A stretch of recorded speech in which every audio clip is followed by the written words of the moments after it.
Welcome back. I thought I would just make a quick video here with some updates that have been going on with the battle sector here. Today they released a couple of pretty major updates. The first one is they finally have a release date for the Astra Militarum DLC to Warhammer 40,000 Battle Sector here. It looks like it'll be released on December 10th. And then in terms of the units, I'm not surprised by the choices here. It seems like what Slytherin tends to do is just release the same kind of units that are present in their other games. So just after these results, it seems like it's pretty similar. So I knew it was gonna be very similar to the ones that we saw in the Gladius release, because I think they reused some of those models. I don't know if their programming is pretty similar in terms of able to convert them over to different model types and things within different systems. But we have the Castellan, who's going to be one of our heroes, the Commissar, the Primaris Psyker, and then we have the Cadian Shock Troops, Heavy Weapon Squads, Ogrins, Kassakin, I think is Kasserkin. I'm not sure how you quite say that. The Tank Commander, who's going to be on a Leman Russ, the Rogaldorn Battle Tank, the Leman Russ Destroyer, the Leman Russ Vanquisher, the Leman Russ Punisher, an Armored Sentinel, Basilisk, Chimera, and Valkyrie. So that's very interesting. I would have thought that they would have a more infantry build. So in that aspect, I was a little bit surprised, because it seems like what's going to happen is whenever you fight the Astra Militarum, you're going to want to go with like a heavy anti-armor build, is what I'm suspecting is going to be the case. So I'm really curious to see how they end up balancing these out, so you can have variable infantry builds. So I wonder if it's like you just select on these guys here, and then the shock troops are just going to be your general infantry with some heavy weapon guys, and then these going to have some multiple kits built out here for different uses, and then Ogrins to be able to shoot in melee, I guess is how they're probably going to do it. And then obviously your buffers and things like that will be used over here. And I imagine the tank commander is going to have some buffs for his other tanks and things like that too. So definitely be a little bit of a interesting situation here. And then they also set up a new balance setup for a lot of the factions.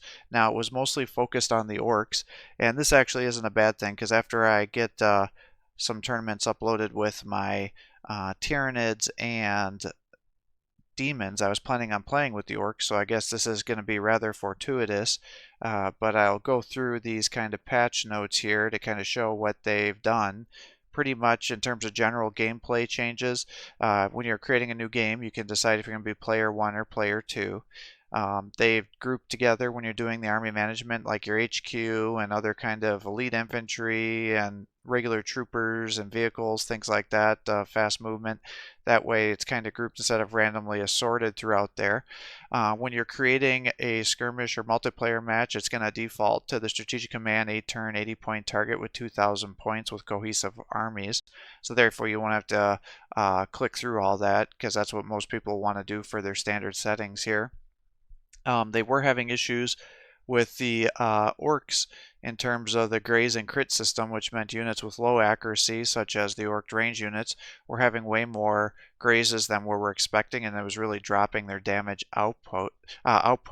Now, this is kind of interesting. I assume this is going to work for all objective types, but when an enemy or you end up wiping another player, instead of it just giving you the amount of points total for the following turn, because it'll end up giving you bonus points for wiping the opponent, and it'll just automatically up round you to the highest score for the target. So that's good, because if you've watched a lot of my multiplayer matches, I've actually lost several games where I end up just totally tabling the other opponent, but then he has slightly more points, and then I didn't capture enough of the victory points, and then it allocates the points. So even though I would have obviously won because he has no more troops on the field, the other opponent ends up winning because they have slightly more strategic command points than I do. So I'm glad that they fixed that, because that is a really stupid thing that you'd have to do. You'd artificially have to not complete your turn or move units around to make sure that you could artificially inflate your score. So I'm glad that they've fixed that. Now, this is the other thing I'm actually very interested to see, is I actually lost some matches, as you'll see. in the near future when I upload them, because my opponent either refused to upload a turn or quickly ran at the last second to upload a turn, in which case the old rules of the tournament would mean an opponent who has whoever's turn it was when the tournament is completed would be automatically penalized and be considered the player that was non-responsive, and it would take away their points and then automatically make the other player the winner with the full amount. So it does not look like that's how it's going to be anymore. It says if a battle reaches its turn limit without either player reaching the target score, the winning player who has the most points will have their score increased to be equal to the target score. Fixes issues in the tournaments where players could be disadvantaged. It also, well, actually, it may not fix that issue I just talked about, because if I'm interpreting this correctly, now that I reread it, it looks like if somebody's just not playing, then it's just going to round up the score to whoever has the most to the highest points instead of maybe taking away the points from the other one. So I think that's how it's going to work.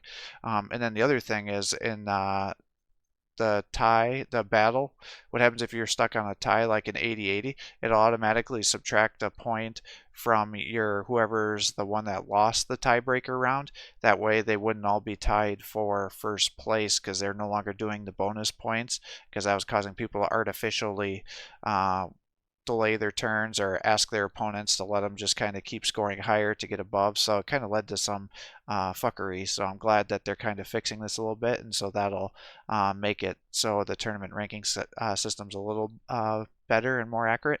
I'm optimistic about this change here, but I'm not sure it's gonna get around the loophole where the other player will not play their turns. I guess that the advantage to this will be is if they're already losing, it'll stop them from just not playing their turns and it'll automatically round you up. So I think it's going to be an improvement, but it may not totally fix the issue, but I think that's definitely a major step in the right direction. I kind of like this one too. And then it looks like there were some issues with shadows affecting people's frame rates. So whatever, you can read about that. Now, they've effectively reworked almost the entire orc roster here. And they made some really unexpected changes, I guess is what I would say. They said their big thing is they didn't feel like the orcs had cheap anti-vehicle or anti-armored units. So they effectively redid a lot of the ranged attacks and really just made some changes I was not expecting, but I think it's probably easier just to go through it. So the ones that are in the parentheses here were the old values, and then the ones that aren't are going to be the new values. So the war boss got significantly buffed.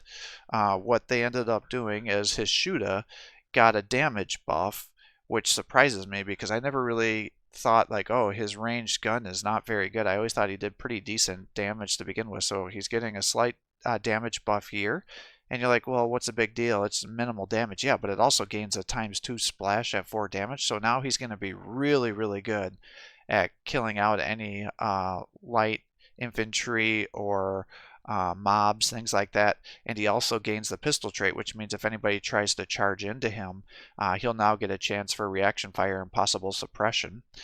His Power Claw main damage is buffed to 125 from 100. I think that's fine. The big thing with the combi rockets before, though, is they were set up as more of like a crack grenade, which means that they were meant to have tons of splash and just take out low tier infantry. But now they're going to reset rockets to be set up as a crack variant, so it's going to be more of an anti-armor. So now you have a minimum range of 2. I think that's pretty reasonable. Your base damage is increasing from 80 to 30. The armor piercing goes up to 6 from 3.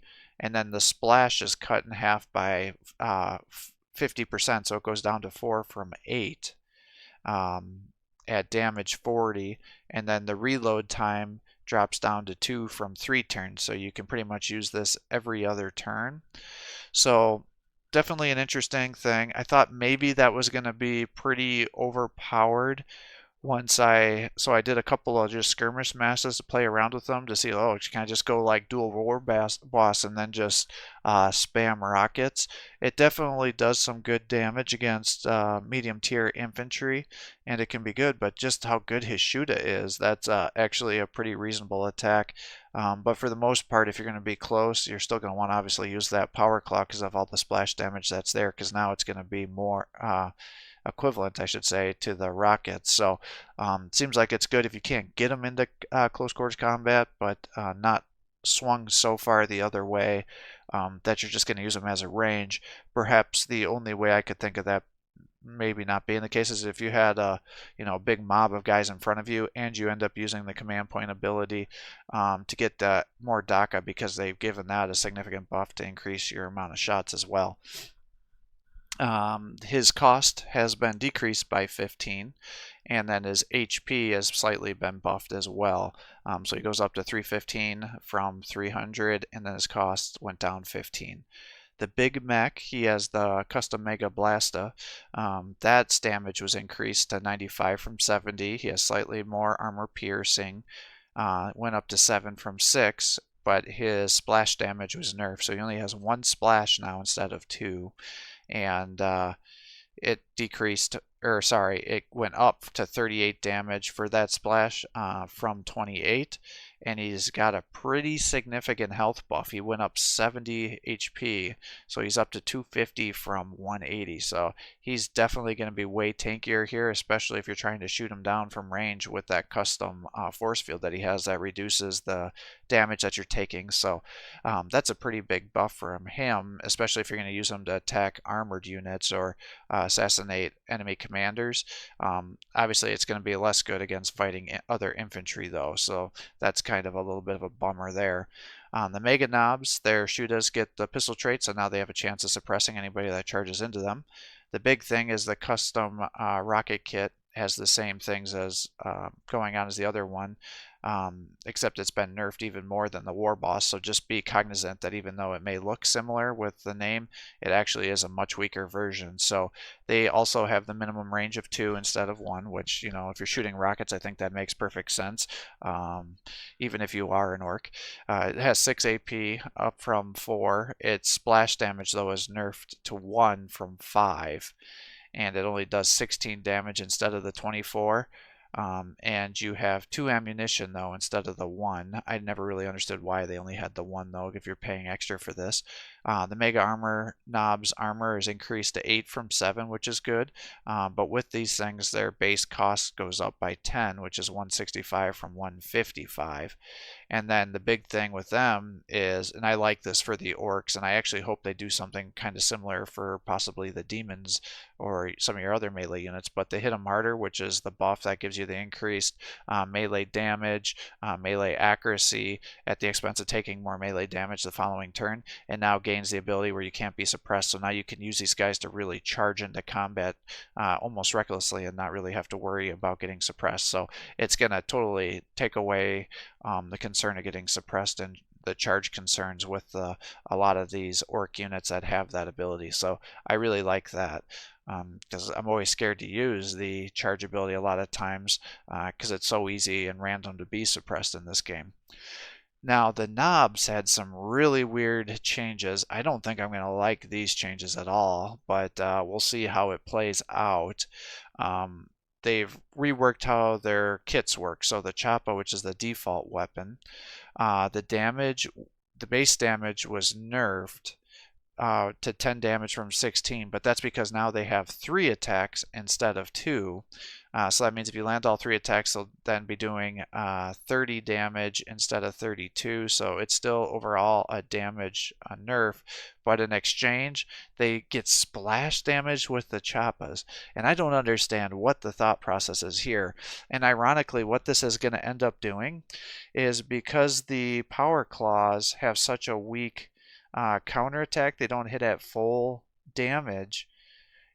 Units that have multiple attacks with their default, so then the Choppa, when units are running through their zone of control or possibly hitting them, they may do 3 attacks instead of just the 1, whereas the Power Claw will just be the 1 attack. So I'm kind of curious to see how that's going to work out, because that may make the Choppas better at actually suppressing and giving zone of control than the Power Claws are. So very unusual that the Choppers are also going to be used to help you do damage against your major mob forces and things like the Scarabs or other Gretchen, large model squad, large caps for your squad. So I don't quite understand the thought process there. Plus, with the 3 attacks, yes, if you're fighting something that has a lot of evasion, it then gives you a little increased chance to hit, but it also increases your chance to miss. So I think that's going to definitely be a mixed situation. Now the big choppa does get a damage buff to 22 from 18, and you'll have 2 attacks, so it'll be 44 damage instead of 36. So that does make the big choppa a little bit of a better option here. Ironically, I think it's overall a nerf for the Power Claw here. I'm not understanding why they took away the splash damage to the Power Claw, because that was the whole thing with the Power Claws. It's supposed to be overwhelming damage, just total chaos and mayhem. But now they've taken away the splash damage from it. So now you'll tend to just overkill units, and if you're fighting more squads or of infantry and you've lost one of your knobs, you're now not going to be able to squad wipe things. So I don't really like this change, but what they ended up doing is increasing the damage up to 50 from 45, removing the splash, and they gave it slightly more armor piercing. So we'll see, but I don't think I'm going to like this. I don't know why they've decided that. I never really got the impression that power claws were so incredibly powerful that it was an issue. I mean, if you had neglected to kill the knobs and they close combat on you, yeah, they were going to screw you up. But that's how it should be. I mean, my gosh, they're knobs, right? So now they're going to be even better at killing vehicles and heavy armored stuff, but they took the splash away. So I don't know. They get a slight armor buff and they got an HP buff. So I guess working that with the Pain Boys and some of these HP buffs, this will make them even tankier, which may be good because but I'm worried what's happening is just a power creep, like, oh, our damage is going up, so now we're just gonna give everybody more health, more armor, and we'll just let you guys turn each other into bullet sponges. And so I hope that's not the way they're going to try to fix these issues, these balancing issues, because the damage output for the newer factions has definitely been higher than the base, and that's what's leaving some of these old factions behind. But they also get the hit them harder, so it added the cannot be suppressed ability. So I do like that. Again, I think it's fun. You know, the orcs, you know, they're reckless. They want to get into close quarters combat. That's kind of their whole thing. So I'm glad that they're adding that on there. I think that's fun. The Storm Boys get the Choppa variant as well. So pretty much it's the same Choppa as the knobs have. So the damage gets nerfed from 16 to 10, but they now have 3 attacks instead of the 2, and they gain the splash damage. So perhaps the Storm Boys may now be a better option to be able to jump behind enemy lines, and then with those bonus attacks, when guys are trying to pull away, perhaps to do better at holding guys down and suppressing them. Maybe that would be a better strategy now, but to be determined, I guess. Now the boys, they got the major rework. I like that the big Shoota's cost was reduced, so it only costs 15 to bring out the big Shoota instead of 20. So that will reduce their cost if you want to bring out a pretty decent long-range infantry unit here if you're playing a big open map. And then again, they've totally reworked the rocket launchers here. I just did 2 matches just to try it out because I thought, oh, maybe this means they're going to be really, really good anti-vehicle. But it seems like they're pretty consistently doing somewhere between 40 to 60 damage. Perhaps if I ended up giving them the more DACA ability, perhaps this whole build situation is they're thinking, well, we're just going to have you spam the more DACA and get all these bonus attacks, and maybe things really get out of control with that. But I haven't done enough matches against human players yet to really have a strong opinion. I have several matches set up. I'm just try different builds with the orcs, hopefully before the next tournament, to kind of play around a little bit here and get an idea of how it actually works, because it's always hard when you're playing against the AI because it's so stupid with how it does some things to really not get the most competitive play. But again, the rocket launchers has the minimum range now. The damage has gone up to 30 from 20. It has 5 armor piercing instead of the 3, and then it only has 1 splash instead of the 4 at 9 instead of the 12. So these guys are pretty much, unless you're going to be fighting medium tier elite units or vehicles, they're going to really suck against infantry. Now they will still have their grenades, so you can do that against the lowest tier units, but I'm almost wondering if with the reduced cost with the big Shoota, given that you can give them their ability to do additional base damage, and this will have so many shots that, especially if you are using the Mordaka, I wonder if people aren't going to just be spamming the big shootas instead, and I wonder if people are still going to neglect the rocket launchers. I'm very curious to see how other people are going to build and do things with this, but that's what I suspect is going to happen, as more people are going to bring the big shootas, and I don't think a lot of people are going to be bringing the rocket launchers, unless perhaps they're going to be fighting against Astra Militarum, which are going to have so many potential vehicles to choose from. Now, the flash gits, I think, are the unit that is going to have the biggest changes and probably the biggest buffs. So I think if you weren't using flash gits before, I think everybody's going to be using them because they actually got a pretty big buff.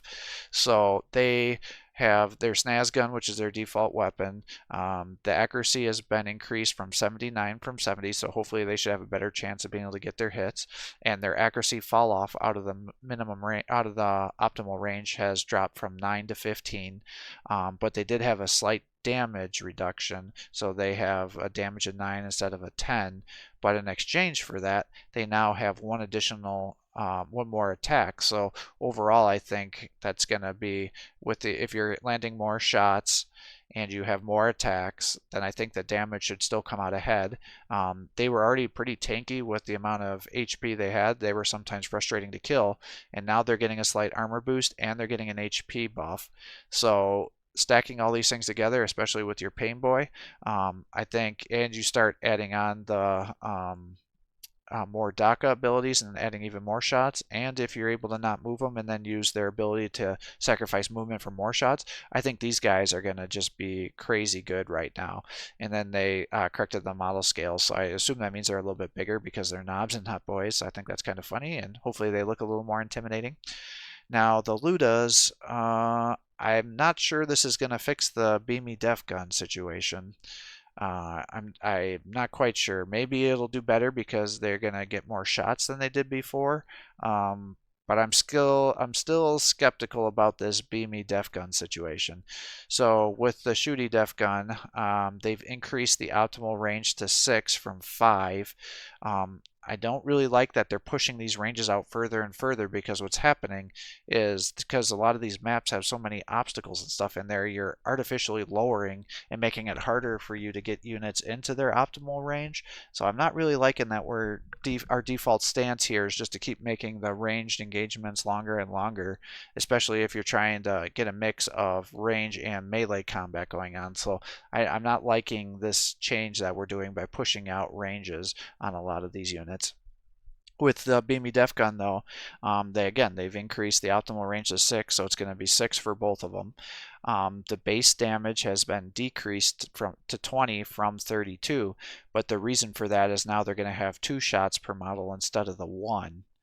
And then they've also changed it, because what would happen before, and what could actually make the Beamy Def Gun kind of work but then also be frustrating, is you never knew, were they gonna all focus fire on 1 or 2 targets like most heavy hitting infantry, like for example they're saying the heavy Hellblasters, and what they mean by that is the heavy plasma incinerator version of the Hellblasters do, or were they going to kind of spread their damage around? Now it was kind of nice because they tended to overkill some units, especially if it was low tier infantry coming in, so you could actually get a nice distribution of attacks the way they would do it before. But now they're going to focus fire down. But because they're getting more attacks, they're actually nerfing the Truck Smasher ability, and I didn't think it really did that good enough to make it a big difference at this point in time now too. So maybe with the more shots it'll be better, but I'm skeptical. So your Truck Smasher bonus abilities are now nerfed, so they'll have just 1 bonus AP against vehicles instead of 2, and your bonus damage is going to be 20% instead of 25. Like I said, I brought them out, a couple of Beamy Def Guns against some vehicles in the matches. I was having difficulty getting into the optimal range to get their accuracy high enough to really take advantage of things, and I was just finding the flash gits were pretty consistently out damaging them.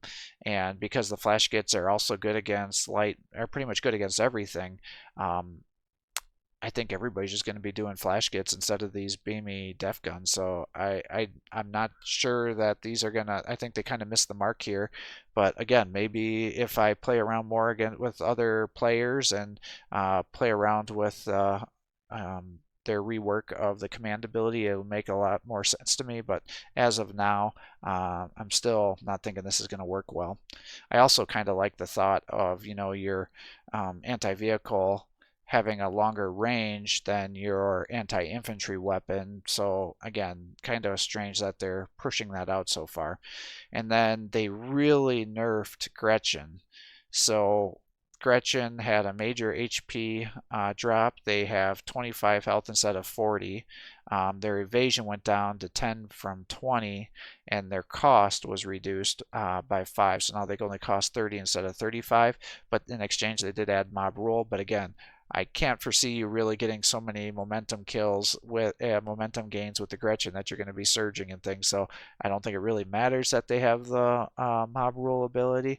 Maybe it'll help buff the surrounding guys around them to help get some of those momentum gains, and that way it might make sense. But definitely kind of an interesting thing. Now, I think the thought process was because the Gretchen, because they have so many models, and you throw a Pain Boy on there, it could actually be kind of hard to do a full squad wipe of the Gretchen because of just the sheer amount of HP that they would have with all of their units there. So I think I understand why they nerfed them, but we'll see if this is maybe swung too far the other way here.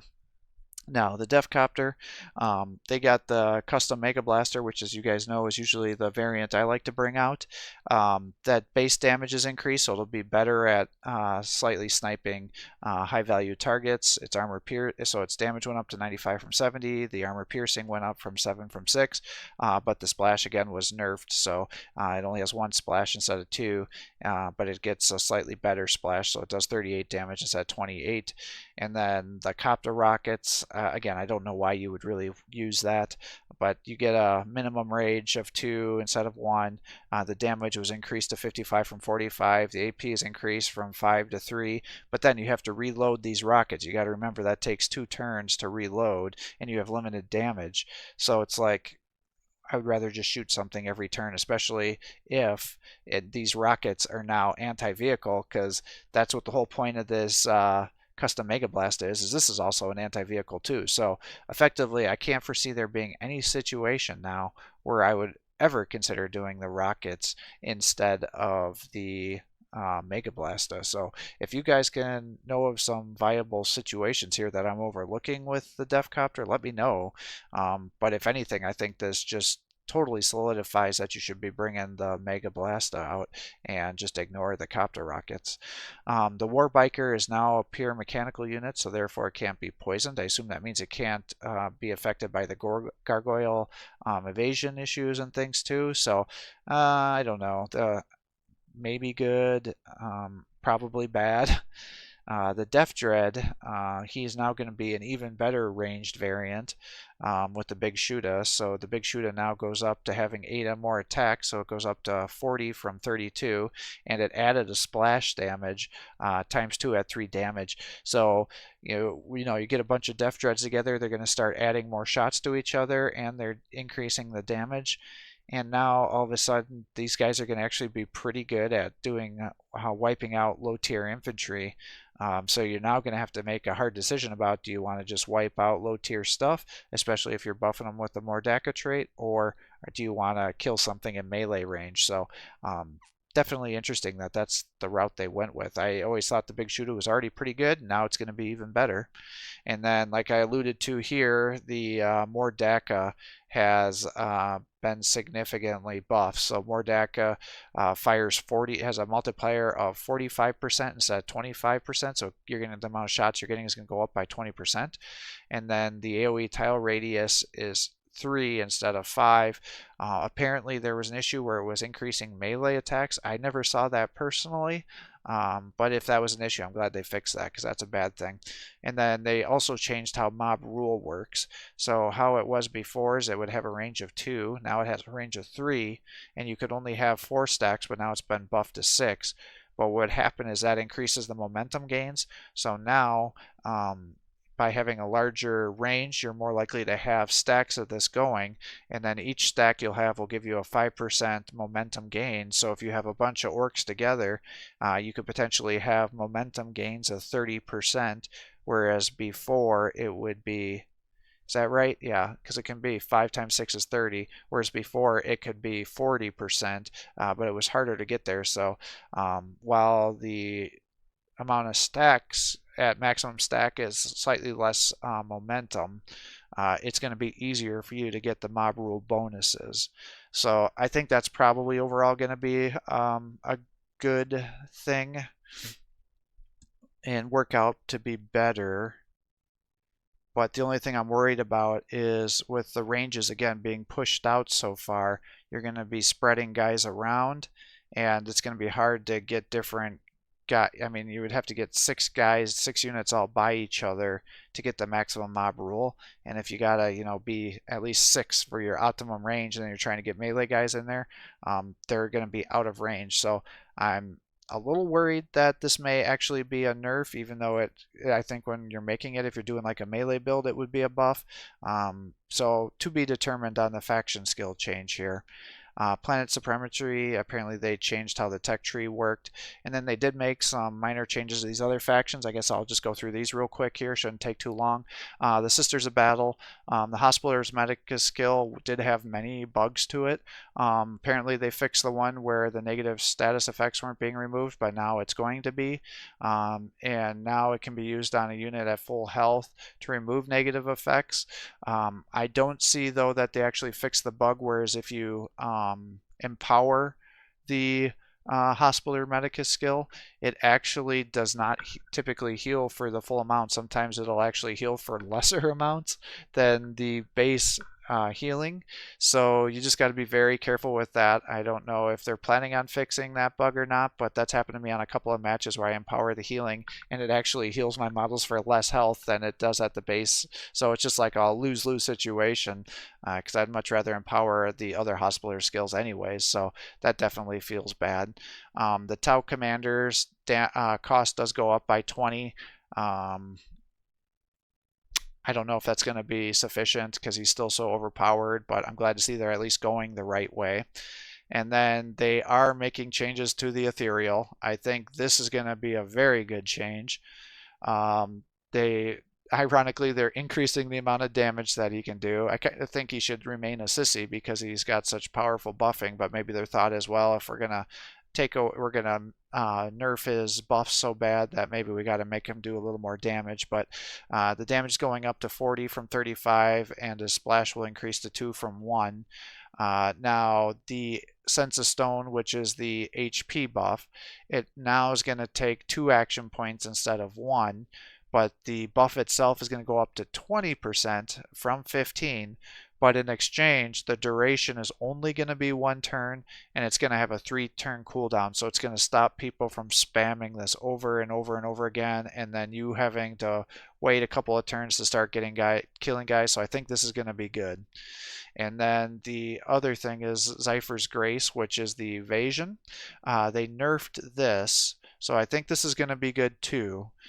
So it's got a duration of 1 turn down from 2. So again, both of these things are only going to last 1 turn, and the range of it got nerfed too. So it's only going to be guys that are 1 tile around the Ethereal instead of the 2. So I'm very pleased about this, and we'll see how this ends up working here. I don't know what the cooldown of this situation is going to be. I assume it's the same because they didn't put any comments about that. But this should be good. Now, the thing I don't quite understand is I think they did a net buff to the Riptide, but they also nerfed him, and I didn't really feel that he was that weak or that strong to begin with, so I'm not sure why they decided to nerf him. But his movement is increasing to 5 from 4. The health is nerfed to 375 from 400, but the big buff for him is his twin plasma rifles can now be used every turn, so it doesn't have that. That's the free attack that he gets. It can be used every turn instead of every 2 turns. For the Blood Angels, they pretty much reworked how the Changelord works, so now it'll have 3 splash instead of 2. And then the Furioso Dreadnought's Fist is going to get a damage buff up to 90 from 75. The Necrons, the Overlord was changed, so the Staff of Life will cost more, I think is how this is going to work, because the cost was reduced to -25, whereas it was -40 before. That surprises me because I don't really see a lot of people using the Staphylite, so I'm surprised that they thought that needed to be nerfed. Maybe I have this backwards and I'm not understanding, but it seems like it's going to be costing 15 more than what it did before, if I'm understanding how this works. And then the Hyperphase Glaive will now have a cost of -35 from 60. So I wonder if they just thought the Overlord was punching above his weight and they just had to add more cost to him. I'm not quite sure what the thought process is here. He is he's one of the best HQ units out there, so maybe they just thought that he had to cost more resources, but if that's the case, why not just raise the base cost? So maybe I have this backwards, but I think this is just going to increase cost on these two kits. The Tomb Blades have nerfed their movement down to 5 from 6 to make it more aligned with other factions. The Triarch Praetorians, their melee accuracy increased to 90 from 85. I think this is good. For whatever reason, they just tend to miss a lot of attacks. So I'm glad that that's nerfed,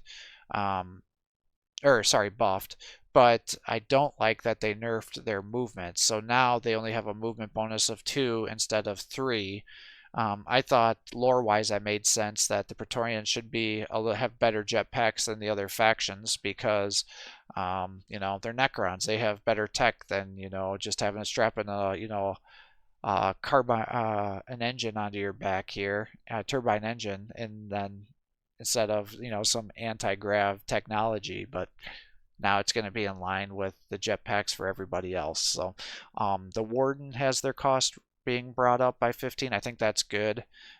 He's a good damage dealer. He has excellent buffs. He's just overall a great unit, so I think it's reasonable to increase his cost. The Hexmark Destroyer has its cost reduced. I think that's probably good. It's definitely a good unit, but I don't see a lot of people bringing it out. Maybe this will create some more altered play styles here, encouraging people to play around more with the cost reduction. I think that's cool. And then the Locust Heavy Destroyer, the Gauss Destructor's cost was increased to 30 from 20. I think that's reasonable because the Gauss Destructor is just so much better than the default kit because of how it can do so much damage. So it probably does need to cost a little bit more to bring that out because they definitely hit above their what you would expect. And then the Scorptech Destroyer, their movement is increased to 4 from 3. It's going to increase people bringing it for sure. I kind of liked the fact that they were so slow because they could do so much damage. So now the fact that they can move as quick as everybody else, I don't know the lore behind that. If they're supposed to be these big, fast moving things, I always thought they were kind of slow and cumbersome, but supposed to be doing a shit ton of damage. But maybe that's not how the lore wise is. But they're getting a 25% increase on their movement. So I think that's definitely going to make the Scorptex be a good choice for Necrons now. And let's see here, added blocking terrain to feeding grounds. I think this is good because it's really unclear why some of the terrain is causing blocked line of sight. So if they can make that more obvious, I think that's an excellent thing because I actually hate this map because of how it's so difficult to tell when your line of sight is being blocked on this map. And again, with them pushing ranges out further and further and further, that just gets really frustrating. Let's see, I never had that issue going. Oh, you could use the marker light potentially infinite amount of times if you had 0 AP. I didn't know about that, but that's interesting. Let's see, overlap. Yeah, I saw this when we'd be doing matches. There'd be overlapping models. Once you started to move them around, they'd start moving again. This doesn't only happen on Planet Supremacy. That actually happens on multiplayer too. Apparently the AI will just jump you with the jetpacks even if they can't attack you. Warboss had 1 damage squig bite weapon. That should not have been there. Oh, I never heard about that. Interesting. Yeah, okay, fine. Alright. And armor can no longer be reduced below 0. I didn't even know that was a thing. What do the people's comments have to say? Keep up the good work. Texture issue is repaired. This guy seems to be unhappy with the scoring situation, thinking that people are going to neglect the strategic command points and just go for squad wipes instead. If they can wipe out your squad, so be it. But if you're playing an aggressive and a good player, they should, if you're ignoring your points and just trying to engage people to kill them, they should be able to outscore you. So I don't think that's going to be a real issue. This person's unhappy with the mechanics, the grazed and the blocks. I think that's pretty reasonable. I've seen a lot of newer players have issues with that, and even for me, it's sometimes unclear why certain penalties are working. This guy's unhappy about the changes, thinking that it was going to be major, and he doesn't think that they're big enough changes. Let's see, AI complaints. He's unhappy about speeding up animations. I agree with that. I end up just using Cheat Engine. Obviously, I process my videos after I've done the match, and then I can speed it up a little bit because it does get to be a little tedious to watch the same animations over and over again. New Game Plus. Let's see. All this is still in the pipeline. New campaign, Planetary Supremacy. Oh, so he's just saying we're going to make some things. Bug reporting game, hell yeah. All right. These guys are pretty happy about the Scorptech destroyers getting the 4 movements. So seems like overall positive. People are happy with the changes. I would not have expected these changes. If you asked me how to balance the orcs, these are not the changes I would have gone with. So we'll see. I'm curious to see how it'll play out when I do my orc tournament play. So we'll see. I am very curious, and I'd definitely like to hear your guys' feedback on these changes if you've done some matches. Obviously, today is the first day I think they've released this, so I doubt you've done too much with it, but definitely let me know what your guys' thoughts are as you get more experience playing with the orcs and how this is going to affect your play styles. Yeah, because I'm definitely not very excited about the knob changes. I think some of the other changes are cool, and I don't really know what to think about for these rocket changes. I still think they're going to be mediocre anti-vehicles, and not everything you're going to be fighting is going to want, an armor-piercing damage. So I don't know. I just don't know if that's really going to change a lot of things. I still think I'm just going to ignore the rockets myself, but thanks for watching. Hopefully that gives you some idea of these new balance changes. I like that they're putting out a formal, in-depth balance report. Sometimes when they've released the balance reports, it's not include all the changes, so I'm glad that they're going to start submitting these and say everything that they change. I think that's good. And aspects of transparency, because there's nothing worse than doing a match and then realizing that something has changed that they didn't make obvious before. So thanks for watching. I hope you're enjoying these videos. If you are, please give my channel a like and subscribe. It encourages me to post more content for you. Have a great day.